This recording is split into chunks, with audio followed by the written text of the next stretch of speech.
but mostly the whole division went in by sea.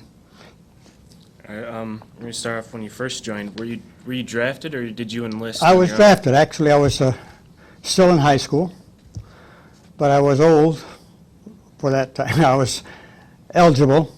I had all my requirements, and I was drafted in February of '43. Where were you living when you I were was drafted? living in Utica, New York, and I was immediately sent to Fort Dix and then transported down to North Carolina, and it was very strange. We did not, and it was very much of a surprise, volunteer for the glider. It was not a volunteer unit. As you enter the service at Fort Dix, they ask you whether you want to join the paratroopers. And of course, I did not volunteer, not knowing that I would end up being in the Airborne unit. The glider men were not paid a supplement as the paratroopers were. And it was kind of sad in some ways because we did lose quite a few men in training. And eventually, of course, Congress did pass a law that all the glider personnel would get the flight pay that the paratroopers were getting. But by that time, I had already volunteered to be a paratrooper without moving from the unit, so that was very nice. Do you remember your first days of training and what were those like? Well, it was a little difficult. We were in Camp McCall, which is part of Fort Bragg now in North Carolina. It was normal at the beginning, normal infantry training, and as it progressed, of course, we got into the glider training, and that was a little more difficult, not in itself, but we had many accidents. Gliders would crash. We would lose some people. I was in 2 accidents. They're very fragile pieces of equipment. And it was very difficult to land. I mean, there were no wheels, they had skids, and you'd have to find a good safe place. And you can imagine what would happen in a situation in Europe where they did land without knowing where they were landing. So it was a fairly hazardous situation. Do you remember any of your instructors? Well, we had our instructors from, all our instructors basically were our own men, our own lieutenants, our own sergeants, who had come from other units. They were very professional soldiers, and they were considerate, but we went through a long training period. It took us a year, basically, to do everything that we had to do. Basic training, glider training, maneuvers in Louisiana, and then parachute training in New Guinea. So all in all, it took a while. All right, where was your first stop in the Pacific? Where were you first sent to? In the Pacific, yeah, we left San Francisco and took a slow boat to New Guinea. One of these Liberty ships that took, I don't know how many weeks, at least 5-6 weeks. They did it very cautiously and very slowly. We went to New Guinea for further training and preparing for the invasion of the Philippines. So that was the first place we stopped at. Lipa, was it? Yeah, Lipa in New Guinea. Not Lipa, Lipa's in the Philippines. It was southern New Guinea, which was called Papua New Guinea at that time. Did you have to adjust to the climate when you got there? Well, in a way it was, we had to adjust to other things. We were giving pills for mosquito, Like malaria? malaria, Atabrine tablets. Was that a big problem down there? Well, many of us, it was a problem. We didn't notice any cases of malaria outright, but I probably wouldn't have known. But we were kind of given pills every day, and they made sure that we took the pills. It was many men were concerned because they turned yellow, basically, and they got a little concerned. Physically, I don't think it mattered much, but it did. The appearance was a little shocking for some people. You literally turned yellow, yeah. Do you remember the day of your first operation in the Pacific? The first operation, God, in the Leyte, I'm not quite sure. Let's see. It was right after the invasion of Leyte in the north, and I'm not quite sure, and we came in from the south. The whole purpose was when they drove all the Japanese soldiers into the mountains, our job was to go up into the mountains after the stragglers, and basically that was our job, to kind of find those people that were left. And it was probably, I'm not sure of the date of that invasion, yeah. This was your first combat That experience? was the first combat experience Was in it, the mountains of Leyte, and it was very difficult in other ways, not just because of the battle, but it was the rainy season. And we were caught in the monsoon season up in the mountains, and it, literally weeks and weeks of rain that you could not change your clothes or do anything of that nature, and it was very distressing. And it was very strange that just about the end of the battle, Christmas, you know, I can give you a rough idea of 44. We were on our way down the mountain, and the sun came out for the first time, and it was Christmas Day. It was a very interesting situation.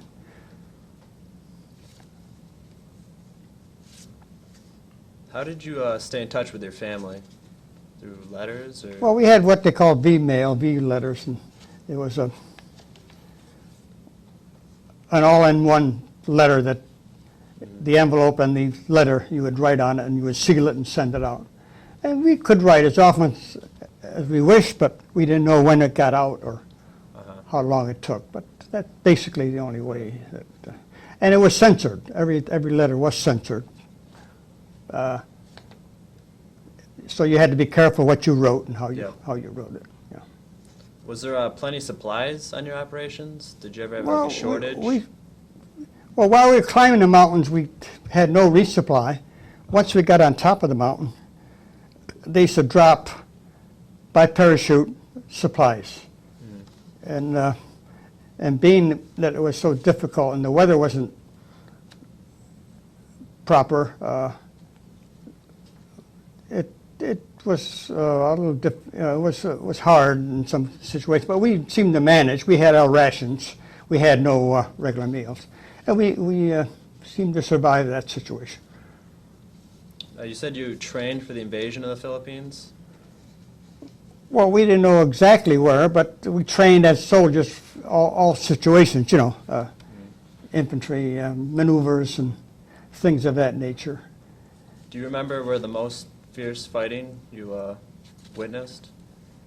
Well, the most fierce would be in Luzon. Luzon? Then after Leyte, we took LSIs and landing ships to southern Luzon, and the same situation took place there, where the original invasion was north of Manila. We were sent to the south, and as they pushed people down and out, we would go into the hills and mountains and search people out, and that's basically what our mission was, to find people that were stragglers and things of that nature.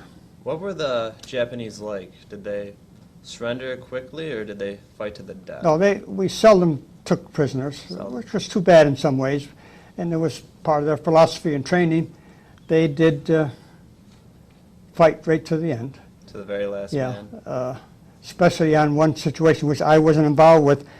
When we captured Manila, we were in the south of Manila, and our mission was to take Nichols Field, and where we lost quite a few men.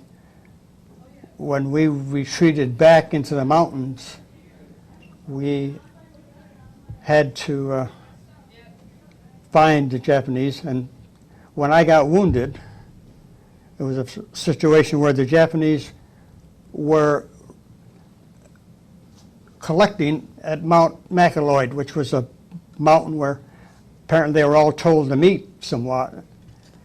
And on their way to that place, we saw some Japanese at night, and we started firing on those people, and consequently, I got wounded that night, and then I was sent back to New Guinea. But the biggest battle of our unit was to come at that mountain, which was the last foothold for the Japanese in that sector. So that was quite a battle. And that was the last big battle because they went back to southern Luzon for rest camp, and then by the time I got back to my unit from New Guinea, from the hospital, the war was beginning to end, and the peace and the bombs were dropped, and it was the end for us, basically, because we were designated to be the first unit to jump into Japan for the invasion. Consequently, because we were designated as the first unit to go in, one of the first units, we were sent to Japan as the first peacetime soldiers. We were the first ones that flew into Japan by air, and then the first cavalry came in by sea. Many of our men were honor guards for General MacArthur, and we flew in with airplanes, and he was on one of the ships that we arrived in Yokohama. Yeah. How did people entertain themselves You mean while on duty? What did you do in like your spare time? the when soldiers, You were, when you were in combat. in combat? Well, what can you do? You kind of huddle Well, like- around. You watch what you have to do. You're on guard mostly, basically, and you talk with each other. There's nothing. Talk with each other. Yeah, basically. And Did you make apparently you get very friendly with people probably you weren't friendly with. Did you make a lot of close friends? Oh, very much so. Say, people I told you about earlier who had just died were very good friends. And I still have these friends for the most part because we are a very strong unit. We still write to each other. We meet once a year in reunions as a company. And I would say there are about 20 of us that are very close, that still communicate with each other, basically through the newsletter that I write. And I try to keep them all together. And for the most part, many of them are dead, but I still communicate with their relatives, with their sons or daughters or grandchildren. So it's been a very rewarding situation. Now, when you got wounded, was that the last day of your service? No, I got wounded, went to New Guinea to a hospital. It was a surface wound in my hand.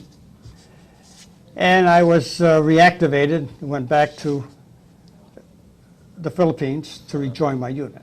When was the last day of your service? Do you recall that day? Last day of service? Yep. You mean in Fort Dix? I mean at Fort Dix, I'm sorry, in New Jersey when I was when I got out of service? Yeah. It was in January of 46. 46. Fort Dix, New Jersey. It was very strange. Walking along one of the streets at Fort Dix, I recognized my cousin who had been in the European theater, and the first time I had seen him in 3 years. So it's very rewarding. He's very close to me. Yeah. Did you go back to school after the service, or did you just go straight Yes, to work? I decided immediately that I should take advantage of the GI Bill of Rights, Oh, so you were supported by the GI Bill? We supported by GI Bill. And probably I would never have gone to college financially. At that time, I was never thinking of it, and when I was in high school, I didn't know what I would be doing. I was especially interested in art, so I pursued that situation. I went to what used to be the beginnings of MBCC for a year. It had a different name, and then I transferred to Buffalo College to get my degree in art education. And then I went on to get my master's at the University of Wisconsin. And I taught art, and I eventually ended up as a potter at the Monsoon William Proctor Institute, where I started the pottery department. We have some pictures here. Would you mind telling us about some of these pictures? Okay. Like this picture right here, where you know where that was? Yeah, this was in New Guinea. And the tents were on an old airfield in the Pacific, maybe elsewhere. The Air Force would put down these prefabricated mats. They had holes in them, and they would hook them together, and that would be their landing field. And our tents were basically on those mats. And right next to us was the airfield that we would use to transport the men up and down. And there's this picture here. Do you mind telling us a little bit about that? It's the same thing, the same place in New Guinea, in the jungle there somewhere. Yeah, I can't give you specific dates, but And there's this one of you on a little yeah, this is motorcycle. one of the, well, we were issued some scooters. We never, it's the first and last time I think I saw that. All the airborne units had these quick mobile contraptions that they were supposed to issue to everybody. I don't know too much about it. It happened to be around, and I took it out somewhere. And then this picture right here, is it part of a glider? Yes, this very interesting. This is a piece of a glider. A couple of years ago, I got this package from a daughter of one of our friends, and she didn't know what it was. And as soon as I opened it up and unfolded it, and I realized that it was a piece of a glider that had crashed in North Carolina. And I looked at it very carefully, and I saw all these names. Most of the fellows, this is not the whole company, but there are quite a few. Yeah, I'm up in there somewhere, and I looked at names here and tried to find out who was still living and who wasn't. And that's basically what that is, and I had it framed, and I have it at home. Eventually, I don't know where we'll go to, but we'll try to send it to the 11th Airborne Museum at Fort Campbell. I think that's where our unit is now. And we have a picture of your medals here. Would you mind telling us all these medals that you're awarded? Oh dear, if I can recognize them well. All right. This is the glider infantry badge. This is the combat infantry badge, which you can only receive if you're in actual combat. Parachute infantry badge. Of course, my ID tags. Bronze Star, which is not given to me individually, but it's a unit. It's given to the unit. Purple Heart. Army of Occupation from Japan. I'm not quite sure of this I one. think you got some written on the back. Philippines in the back. Oh, yes. Well, here they are here. Army of Occupation. American Campaign Medal. That's this one here. The Philippine Liberation Medal. Next one. Asia Pacific. And Good Conduct. And what do we got here? Pacific Victory Medal, Asiatic Pacific Campaign Victory Medal. And basically, yeah. This is the shoulder patch of our division, 11th Airborne Division.